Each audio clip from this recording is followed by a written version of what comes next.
Hi guys, this is Dr. Sonal Dubey. I'm an obstetrician, gynecologist and a practicing fertility specialist. जैसे कि मैंने आप सबसे promise किया था कि मैं बहुत जल्दी आपके साथ एक स्टिमुलेशन ऑफ ओवरी का वीडियो शेयर करूंगी। आज हम बात करेंगे ovarian stimulation in IVF. Ovarian stimulation वो प्रोसेस है जिसमें ऐसे मेडिकेशन के माध्यम से हम आपके फॉलिकल को बड़ा करने की कोशिश करते हैं सो दैट प्रोपोर्शनेटली उसके अंदर का oocyte हमें मैच्योर मिले। अनलाइक अदर स्टिमुलेशन प्रोसेस जो कि ओवुलेशन इंडक्शन और आईयूए में कहते हैं होते हैं, आईवीएफ का ओवुलेशन इंडक्शन बाकी ओवुलेशन इंडक्शन से थोड़ा डिफरेंट होता है because the primary motto in IVF is to take out as many as possible, that too of mature quality. So the duration of total stimulation process usually सामान्य तौर पे duration vary करता है 11 से 13 डेज़ के बीच में। रेयरली कोई cases में it can go up to 15 और 16 डेज़। स्टिमुलेशन का ड्यूरेशन, स्टिमुलेशन के इंजेक्शंस की डोजेस इस बात पे निर्भर करती है कि आपकी एज क्या है, आपका AMH कितना है और थर्डली आपका रिस्पॉन्स कैसा है। नाउ ओवेरियन स्टिमुलेशन के प्रोटोकॉल्स बहुत सारे डिफरेंट होते हैं। एक होता है लॉन्ग एगोनिस्ट प्रोटोकॉल, एक होता है शॉर्ट एंटागोनिस्ट प्रोटोकॉल, फिर there are flare protocols also, micro flares and short duration protocol. Okay, दो मेजर प्रोटोकॉल्स जो यूज़ होते हैं वो है long agonist protocol and antagonist protocol. Now when is the process of ovulation stimulation started, तो ये depend करता है कि आपके ट्रीटिंग फिजिशियन आपको कौन सा प्रोटोकॉल देना चाहते हैं। अगर you are subjected to long agonist protocol तो आपका स्टिमुलेशन का प्रोसेस आपके जिस साइकिल में हमारा पिकअप हम करने वाले हैं आपका, उसके एक साइकिल पहले से डे 21 से स्टार्ट हो जाता है। वेयर एज जब हम एंटागोनिस्ट प्रोटोकॉल यूज़ करते हैं तो वो डे 2 ऑफ योर साइकिल से स्टार्ट किया जा सकता है। नाउ डेज एंटागोनिस्ट प्रोटोकॉल यानी कि वो प्रोटोकॉल जो second day of your cycle से स्टार्ट होता है वो प्रिफर्ड है। सेट डैट दोनों प्रोटोकॉल्स के अपने बेनिफिट्स हैं, अपने नुकसान हैं। लॉन्ग एगोनिस्ट प्रोटोकॉल यूजुअली थोड़ा लंबा चलता है, डोजेस ज़्यादा लगते हैं, बट कुछ नंबर ऑफ रिट्रीवल्स किन्हीं कुछ स्टडीज़ में उसमें बेटर मिले हैं। Although recent studies में antagonist protocol works equally well with extra advantage of shorter duration of treatment, और क्योंकि ड्यूरेशन कम होता है इसलिए नंबर ऑफ इंजेक्शंस कम होते हैं और नंबर ऑफ इंजेक्शंस कम होने के कारण आपका total cost for the procedure could be significantly reduced.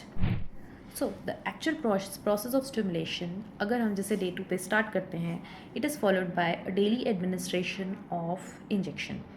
अब इंजेक्शन वाले protocols could be only with injections और it could be combined with some oral drugs. दोनों तरह के प्रोटोकॉल यूज़ किए जा सकते हैं। That depends on what your treating physician thinks is the best for you, depending on your age, your BMI, your AMH value and your AFC यानी आपके ovary का रिजर्व कितना है।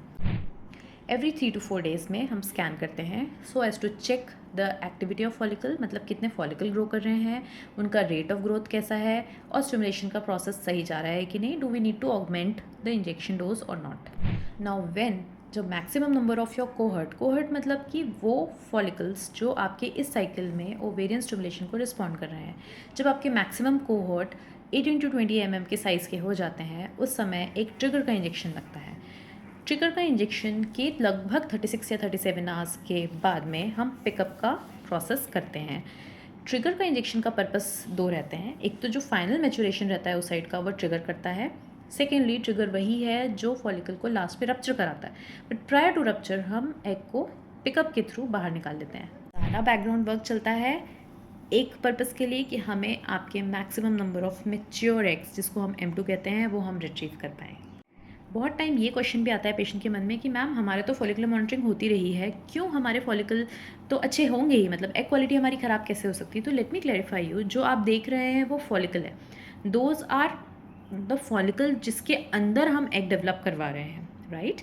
Egg is a microscopic structure, आपको naked eye या scan में egg नहीं दिखता, जो आपको दिख रहा है those are only follicle which are fluid filled, उस फ्लूइड के अंदर फॉलिकल है, correct. So once we pick out that, हम जब वो सक करके पूरा फ्लूइड निकाल लेते हैं, we hand it over to the embryologist, वो एक पेट्री डिश में लेके माइक्रोस्कोप में देखते हैं, उसके बाद they are able to analyze कि आपकी oocyte की क्वालिटी कैसी है। तो दीज आर द रेफ्रिजरेटर्स जिसमें हम इंजेक्शंस स्टोर करते हैं। आप देख सकते हैं these are the injections which are kept in the fridge. Although fridge का साइज़ इतना बड़ा है but it is always avoided to keep anything else. आप इसमें टेम्परेचर देख सकते हैं, it's 3.5। 3 to 4 degree is the temperature जिसमें हमें इन इंजेक्शंस को रखना पड़ता है because they are heat sensitive, ख़राब हो सकते हैं। ये मैंने अटैच किया है ये शो करने के लिए कि जब भी टेम्परेचर हाई होता है फ्रिज का, जैसे हम उसे ओपन करते हैं तो it shows. So this is the process जिससे इंजेक्शन को जितने यूनिट पेशेंट को एडमिनिस्टर करना है फ्रिज से निकाल के डायरेक्टली या एक नर्सिंग स्टाफ ऑब्लिक डॉक्टर या फिर आप अपने सेल्फ एडमिनिस्ट्रेशन के लिए इस तरीके से लोड करते हैं। निडल का size is very small because ये सबक्यूटेनियस इंजेक्शन होता है। सबक्यूटेनियस इंजेक्शंस स्किन के नीचे दिए जाते हैं, कॉमनली एब्डोमेन और थाइस में। ये एब्डोमेन का इमेज है, आई मीन वीडियो है। And this is how the injection is administered after cleaning of the skin, followed by disposal of the waste appropriate. Patient के इंजेक्शंस डेली लगते हैं। 2 या 3 दिन के गैप में according to the response of the patient TVS का scan किया जाता है और दोनों साइड की ओवरीज में नंबर ऑफ फॉलिकल्स को मेजर किया जाता है, कंपेयर किया जाता है। डोज ऑफ इंजेक्शंस इस फॉलिकल के साइज़ के हिसाब से डिसाइड किए जाते हैं एंड इंक्रीज़ किए जाते हैं। So this is how the stimulated ovaries look. Monitoring is followed by the actual process of pickup. Pickup का एक डिटेल्ड वीडियोस कैसे किया जाता है ये मैंने पहले ही अपलोड कर दिया है। And this is how the process of pickup is carried out. Negative section pressure के साथ में एक नीडल को अंडर एनेस्थीसिया आपकी ओवरी में इंसर्ट की जाती है और फॉलिकल के सारे फ्लूइड को हम एस्पिरेट कर लेते हैं। एस्पिरेटेड फ्लूइड को फिर लैब में भेजते हैं जहाँ पे नंबर ऑफ एग्स कैलकुलेट किए जाते हैं। आई होप इससे आपको कुछ ना कुछ क्वेरीज़ में डेफिनेटली आंसर मिला होगा। If you have certain more queries do put a message in the chat box and I will reply to it. तब तक के लिए tata, bye, see ya. So this was all in the part 1। Next part पे इसी video के हम stimulation के बाद के जो कॉम्प्लिकेशंस आपको फेस कर सकते हैं, क्यों हमारे कुछ केसेस में रिट्रीवल में इश्यूज आता है, किन कंडीशंस में रिट्रीवल कम होता है देन एक्सपेक्टेड, हाइपर रिस्पॉन्डर्स कौन होते हैं, हाइपर रिस्पॉन्डर्स क्या होते हैं, इस पे बात करेंगे। एम्प्टी फॉलिकल सिंड्रोम क्या होता है इस पे डिस्कस करेंगे। Till then see you, Tata.